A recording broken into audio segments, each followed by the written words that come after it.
Hi, you're listening to The Way of Soul Remembering with Tom Llewellyn, where we give a space for people to authentically share their spiritual journeys and inspire with what they've learned. So I'm very happy to have Stevie Altman with us this morning, who's a dear old friend of mine. Stevie's a shamanic practitioner, a psychotherapist, but also within the school of psychosynthesis, if that's correct.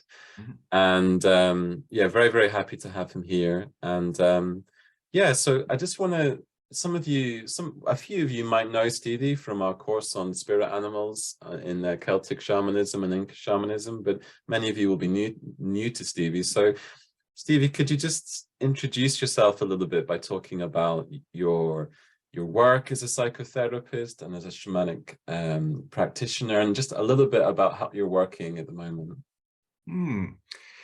Yeah, so I've been drawn to shamanism for about 10 years now. And as a child, I was very much interested in the Incas, the historical Incas of Peru. And then I discovered they had their own shamanic practices. And that just really drew me in. And I became a practitioner. I spent some time in Peru meditating, connecting to the land. And over the last few years, I've been running workshops, helping people to really connect with the energy of the Incas, also incorporating the Toltecs of Mexico as well. And these last few years as well, I've been practicing as a psychosynthesis psychotherapist, as you said. And how to put that? I suppose essentially as a therapist, my role is to really just sit with people and just give them a chance to reconnect with their authenticity, to really we find who they are beyond all the expectations of society. So that can be quite interesting, the different dynamics that happen there. So you're mentioning there sort of a kindling of an early interest in the Incas and the Toltecs. Do you remember when that first sort of emerged within you? Were you reading something about them, or how was that sort of initial connection made? So I was always obsessed with history as a kid, and I just remember when I was about 16 just browsing in this second-hand bookshop and just seeing this massive black book called The Conquest of the Incas. I mean, it must have been 1,000 pages, and I thought, I've got to read this. And I was just gripped. I mean, everything we were doing, I was constantly carrying that book around with me. And I think what firstly drew me in was the fact that the traditional story is about 170 Spaniards go along and they surprise this massive empire with their modern weaponry and horses, which are like the tanks of the day. And they seize the Inca emperor and take it all over. And I was really stunned by that story. But I also felt a deep connection with Manco Inca, who was the renegade emperor who nearly managed to push the Spanish out against all odds. And I just felt very drawn to him as a historical figure. But later on, I began to connect with his energy in a more spiritual way. And I found out still today he's seen as a very powerful figure in Peru. But what really drew me there was probably about over 10-year period between me connecting to the historical Incas and then going into Watkins Bookshop, which some of your listeners might know is this very famous bookshop in Leicester Square in London. I think it's been going for about 100 years. Sigmund Freud, Carl Jung would have visited it. And I just stumbled along the shamanism section, and I found this book about the Incas, and something just triggered within me. I just felt so much joy reading this book. And then a few days later, I had a German Shepherd called Lena at the time. I was giving her a walk, and I was just I was feeling this sort of sense of sadness. I was really sitting with the emotion, and suddenly I just go home, and before I know it, I just feel convulsed by lights, and I find myself shaking. And Lena, she was quite a placid dog, but she started like licking my hands and wagging her tail. She could sense that something was happening. And I was feeling quite overwhelmed. And I just went into my bedroom, just turned the lights off. And it must have lasted for about an hour. I just felt convulsed in lights. And I've never known anything like it since. And it felt almost like an induction. That's amazing. That's amazing. And I'll let listeners know. I know, as I said, Stevie's a dear friend of mine, but I haven't heard that story before. So that's really nice to hear that. And one thing that I was just feeling into was, did you feel at the time or maybe looking back, that there was some sort of symbolic resonance? I mean, at the time, were you feeling that you were a bit engulfed by sort of, in the same way as the indigenous people were by the Spanish, kind of this sort of sense of fighting against the odds, as it were? I mean, was that resonant in any way for you at the time in your life? That never occurred to me now. Well, now that I think about it, I suppose it was that time where I wasn't quite sure what was going on in my life. I didn't really know where I was headed, and my initial feeling was being quite frightened of that experience. You know, something I'd never known before, anything like it. But I found the more I could relax into it and just allow myself to be flooded by the lights, it became quite blissful. So maybe there is a connection in that. It's wonderful. These sort of early inner experiences, spiritual experiences, can be very, very, very beautiful, and they can, yeah, they can be quite subtle sometimes, but can sort of show as a guiding way. I remember once when I was very young, you know, if I think about, you know, what spiritual dreams I had when I was a child or something, there was one dream I had, and I'm sure that a kind of an angel appeared in this dream, and it showed me that although life was going to be difficult, there was a way through the labyrinth somehow. There was a way through the labyrinth. And that was really sort of, that was really meaningful for me. So to have that sort of initiatory light experience is just, you know, it's an incredible thing for a young person to have. So you were drawn to the Incas, you were drawn to history, you were having these experiences, you were obviously sort of really searching and yearning. But I know that, like me, you've been drawn to various traditions, various spiritual traditions over the years. I mean, could you talk a bit about that, and what you've maybe learned from each of them, and how they've inspired your life? I'll start with the Inca tradition, and what I've really enjoyed about that is how, essentially what I like about shamanism and these traditions, I find it's simply helping to take us away from the mind. And I know life's become a lot more easier for me when I'm more embodied. And what I like about the Inca tradition is it connects us with what's known as they call the Cusco, the area around our navel, that's seen as our center. And that's our ability by meditating in this area, we can connect with the whole of the cosmos.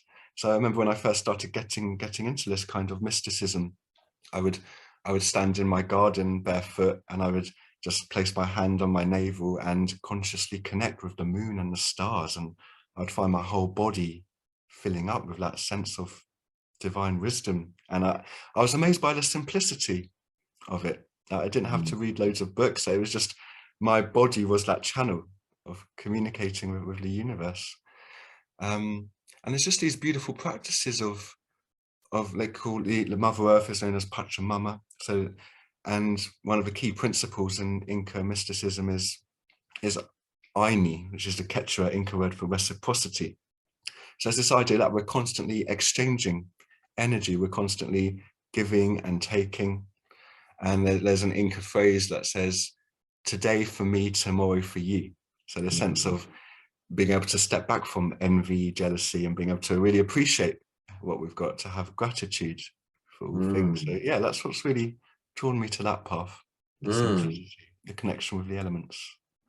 Yeah, that's wonderful, wonderful. And a few of the listeners might know about my course on Greek mysticism, and what I refer to in the course as ancient Greek shamanic healers, because some of those early, well, of course it goes back a long way, but the early Greek healers, they were shamanic, they were healers, but I can't off the top of my head remember the name of the stone. If listeners are curious, I'll let them know in the message, but there was definitely a really well-known stone,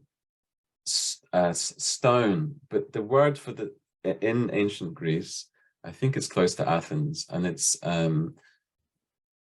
connected to it. The word means something like navel as well. So they also had the sense of the navel as being the center, as it were, the center through which to connect. And that's really beautiful, because it's often in many esoteric traditions, and in Japan they talk about the hara, or, you know, working from that navel center area is a very reliable place work from as a place of power and potency. But what about some of the other traditions? Because I know you've been involved with Buddhism, the art of living. I mean, how did they sort of move you or touch you, or do you feel like that they were somehow a distraction? Or I mean, how do you relate to that time of your life now? I don't think anything's been a wasted experience. So I think it's all helped me in different ways. And the Buddhism, having that discipline of meditation, has been helpful in my shamanic practice. The art of living, I still do some of their amazing breathing practices. It can be a real cleanse, a real flushing out of toxins in the body. So I think it's all been useful. I mean, how would you, also just touching about your current work now, I mean, how would you describe your your style, or how you want to be as a psychotherapist, or a little bit more about psychosynthesis, because that might be something that people just haven't heard about.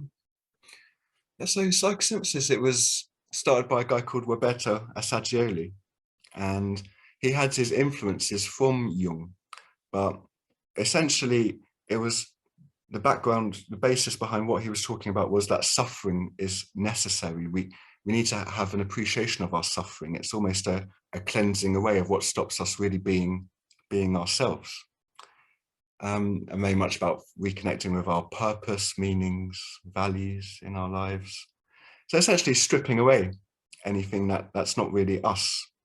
And one key component of that is looking at sub-personalities. So yeah, you probably find in your own life, you might find there are times you get something triggers you, you get particularly angry, but that's not all of you that's getting upset. There's a part of you.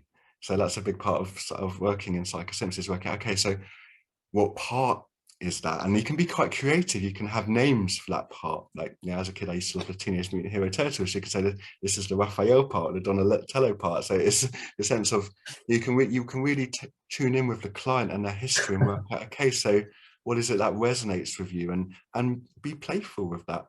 I'm just remembering that I think I was always torn between if I wanted to be Michelangelo or Leonardo in terms of the Ninja Turtles. Yeah, I always really liked both of them.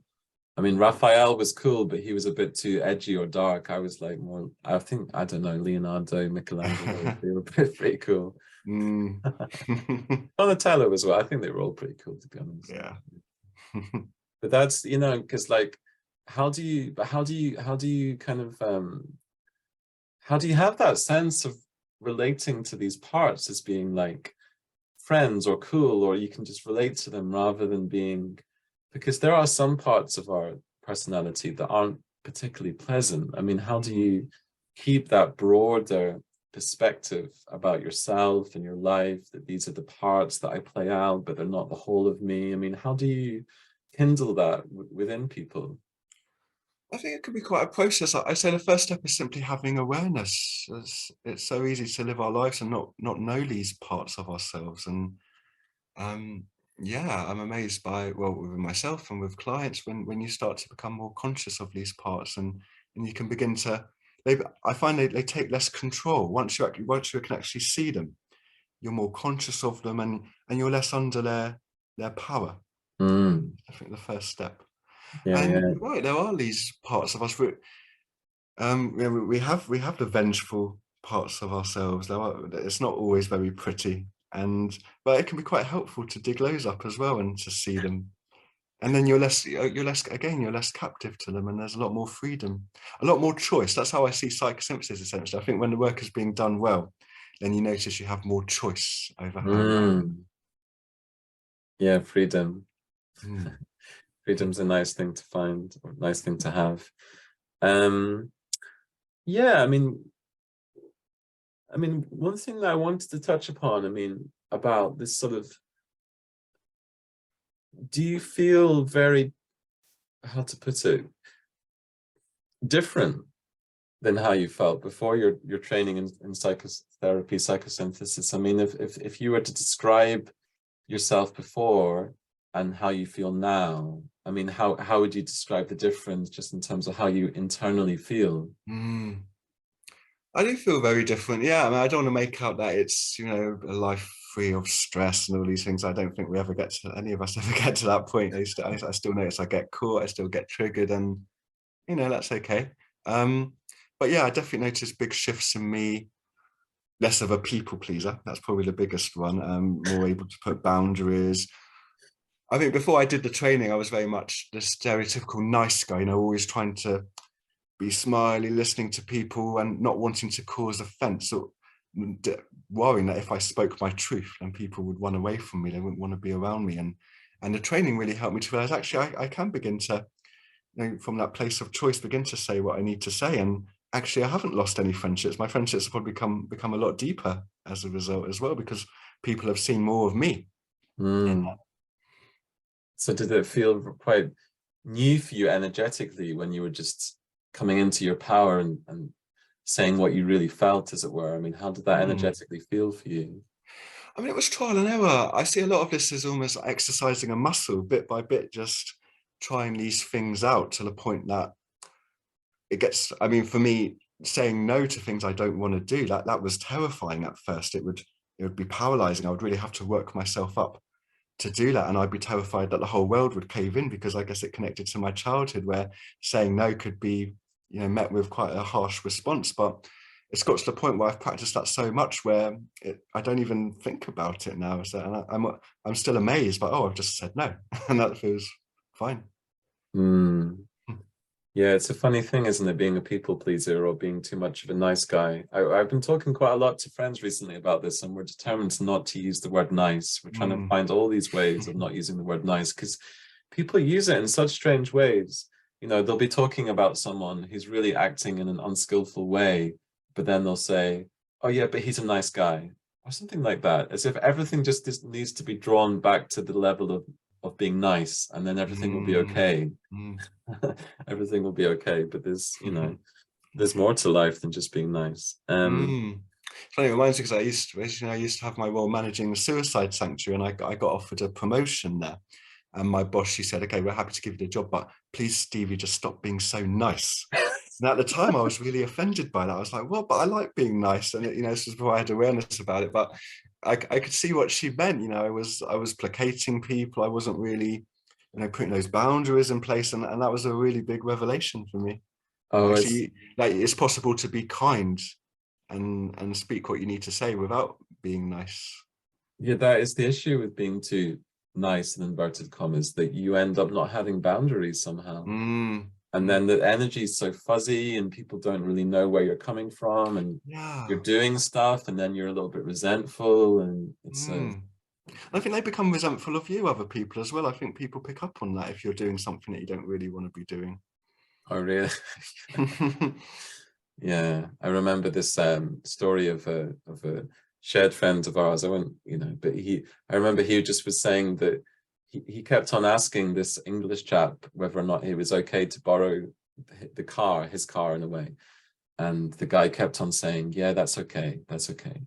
But this chap, he knew he didn't really want to give the car. So he went back to, are you sure it's okay to take the car? And I think you're not. No, it's okay. Just take the car. And he went, I know, but I think you're unsure. Just take the car. So he took the car. And then later on, people went up to him and said, that's as a chap, it was just not happy that you took the car, because he's not feel comfortable about it. And he said, well, but I asked him 3 times and to take the car, really checking in. But then they were like, yes, but when he said yes, he really meant no. And he was like, the bloody English, what's wrong with them? Why can't they just say what they feel? Yeah.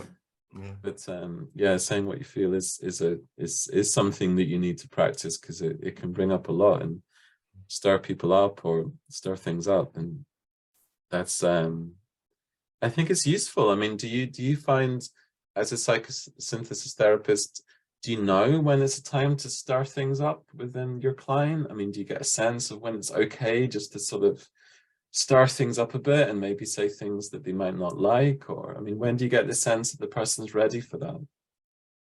It really depends. I mean, I always try and come from that place of compassion and rising. Ultimately, it's not about me. It's about the client and what they need. So I do my best to not make it about me and my needs. But of course, that will sometimes get a bit entangled. I'm a human being too. Of course, of course. But yeah, I think essentially people, if people come to me as a therapist, they're not going to me to be nodding along all the time. I think they're gonna, like, I see my role as essentially helping them to see their blind spots and to be able to know the right time to zoom in on them and to gently be curious together and say, oh, what's happening here? And how do you respond to me speaking out this as well? So it's essentially a relationship between the two of us, and noticing what's happening in the here and now. And that can actually be quite healing in looking at what might be replicated in a relationship from what their relationships in the past, family, friends. It's a massive thing, I'd be curious what blind spots you're currently working on, but one thing that's been quite revelationary for me recently is just how joyful it is to be able to have a really long, deep conversation with someone, but just not hold any judgment about them. Even people that you've sometimes had significant issues with in the past. It's like, bloody hell, I can literally just talk to this person for an hour and not be held by any judgment really about them. It's just incredible. But I think, yeah, one of my blind spots in the past would be an overly judgmental sort of superior program running through me in some way. And have you had any sort of blind spots recently where you felt, oh yeah, like, oh, it's want to go into that more?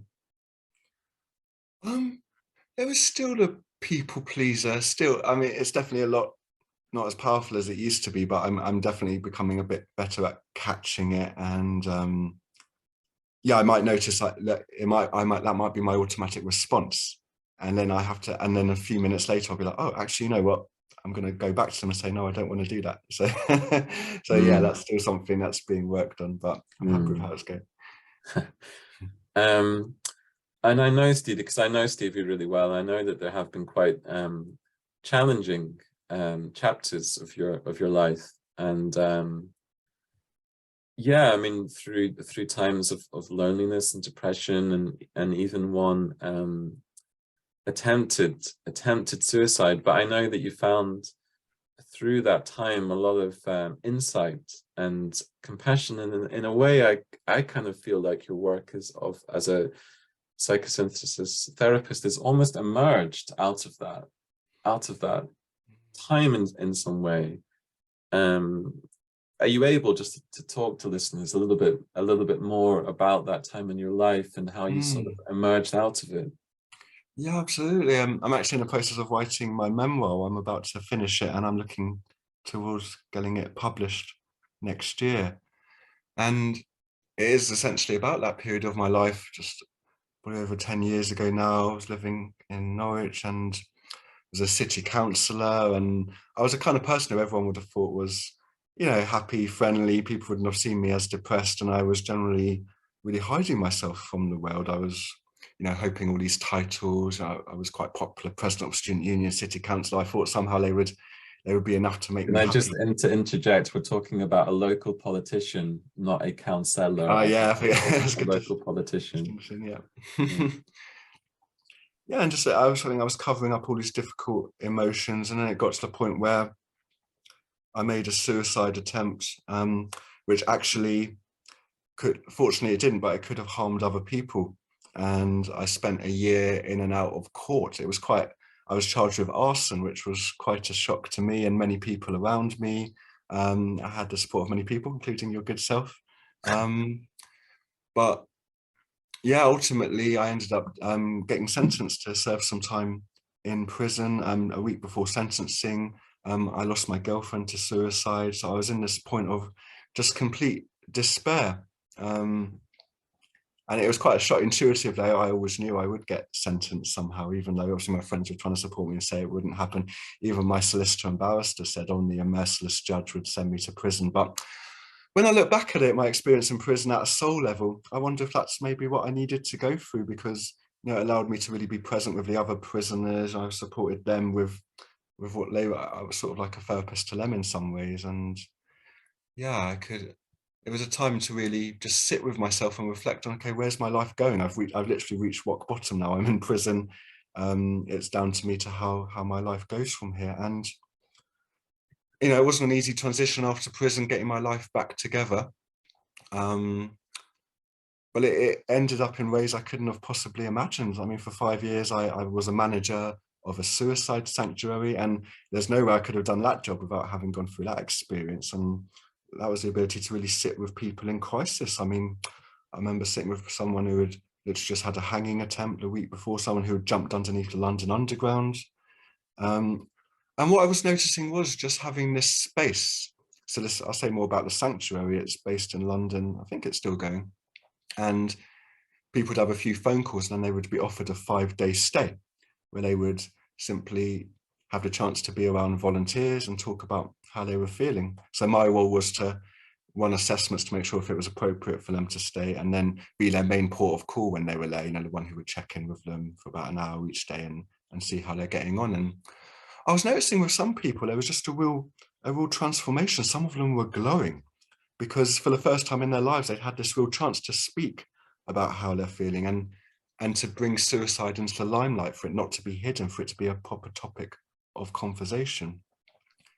So essentially, the main theme of my memoir is how suicide isn't ultimately the desire to physically die, but it's the desire for something to die within us that's no longer serving us. It's a cool, well, shamanically, the snake that sheds its skin, something needs to be let go of. Because when I look back at my life, the last 10 years since my suicide attempt have been so much more authentic and more me than the previous. I think there is something in our culture where our culture is very good at smothering it somehow. There's very few people that would talk openly about, well, I mean, people do talk about if they're suicidal, but I'm sometimes surprised in a way, you know, if I have some friends, and if you ask them explicitly, do you feel like that? They will say, yeah, I do feel like that quite a lot of the time. And it's that, as you say, that sort of unearthing, or that willingness to have the openness to talk about it, to talk about having that, whatever you want to call of it, sort of the death wish, or just the wish not to be here, or the wish to, but as you, it's I think we should probably we could try and just spend the rest of the interview just somehow going into that. I mean, what can emerge? I know that in contemporary spiritual circles, people talk a lot about the dark night of the soul, the dark night of the soul. I mean, how did you? I mean, did, even at the time when you were going through those experiences of the suicide attempt in that chapter of your life, at the time did you have any sense that this could be a kind of a rebirthing experience? Was that conscious to you in any way at the time? It was in a strange way. Yeah, I'm actually looking over that bit in my memoir at the moment when, I'd just been arrested. I was in hospital because they'd worried I'd ingested some fumes from the way I made the attempt. And I remember that, I had a couple of bottles of wine, you know, for a bit of Dutch courage. So, and I had these police in the hospital. So I was like, wow, is this actually, it was just very surreal, the idea that I just tried to commit suicide and now I was, you know, under arrest. But there was a feeling of elation within me. There was this feeling that, oh, actually now I can let go of this old life of doing this job I don't want to be doing, this role I don't want to be doing. And my first thought was going to South America, actually, and this was before I got into shamanism, but there was a feeling of maybe my life can be bigger somehow. I don't have to be tied to to my identity, what I believe is my identity.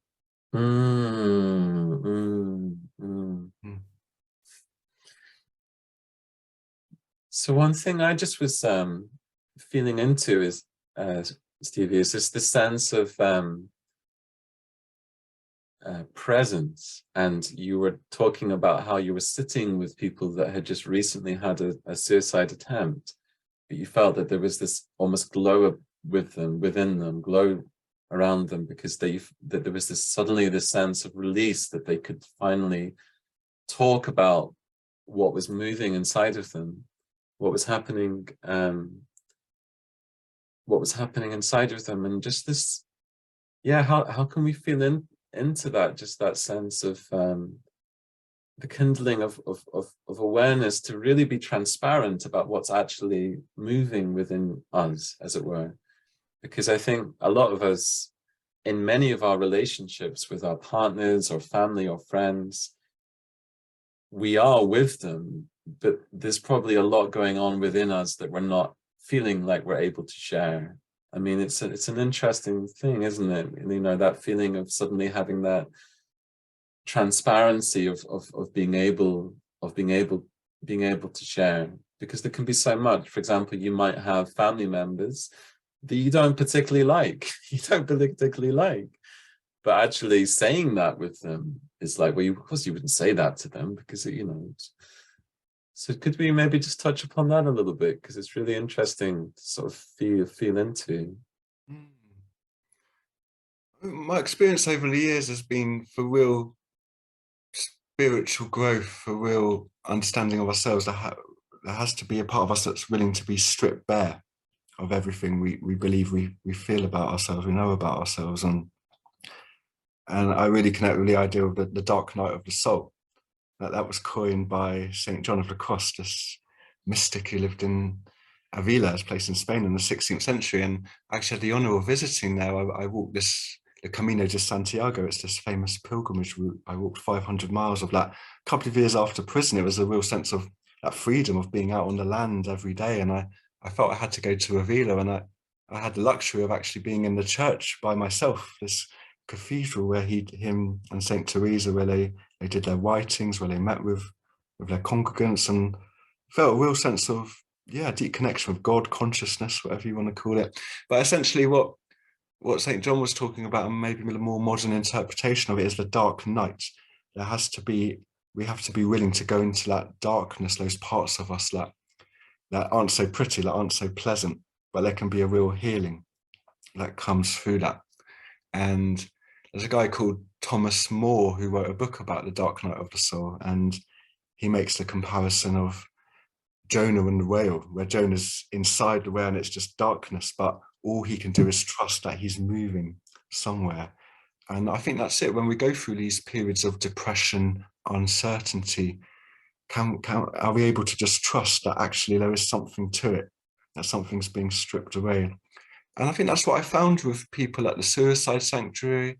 What I certainly saw within myself, that if you're willing to be in that in-between space where you're not immediately grasping for a solution, grabbing onto something that's going to immediately save you, then it's difficult to put in words in some way, but there is something that happens, almost if the soul is felt, the way the mind can obscure the feeling of the soul temporarily comes away.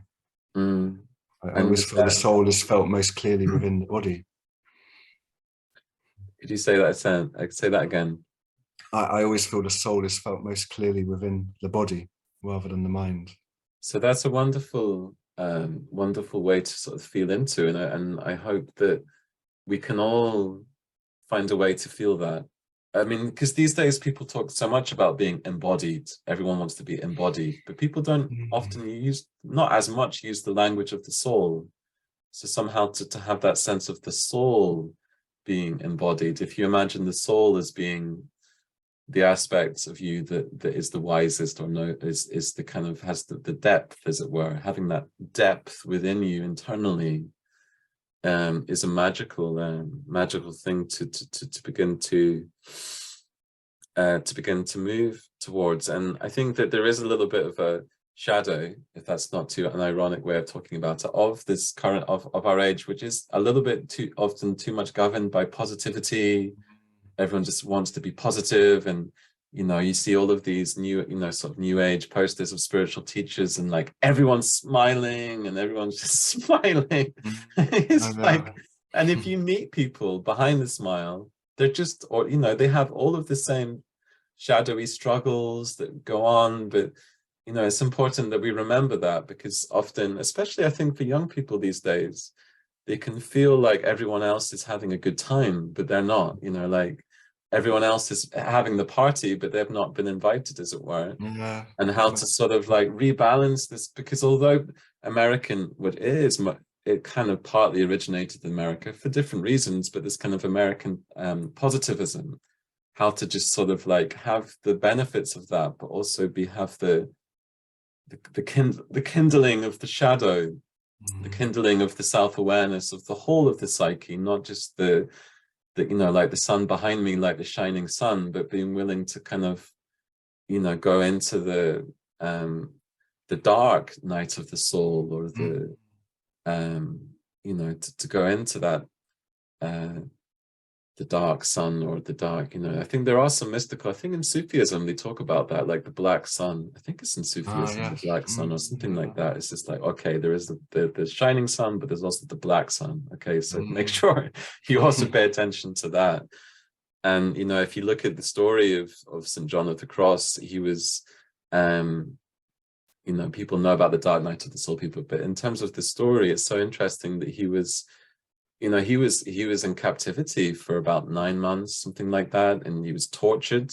He was tortured by other monks because he was a reformer. He was trying to bring in a more austere, a monastic rule, and other monks just didn't want that. Didn't want to be like, you know, have to be more austere in their monasticism. And he was beaten, tortured, and he just had, there was a little sort of viewing hall, or there was like this little was it a window outside, or there was some window in his cell that just that this tiny glimmers of light coming through. But whatever he had experienced in that darkness just really inspired all of his poetry, or inspired his inspired our spirituality. So there's definitely a lesson, definitely a lesson within that.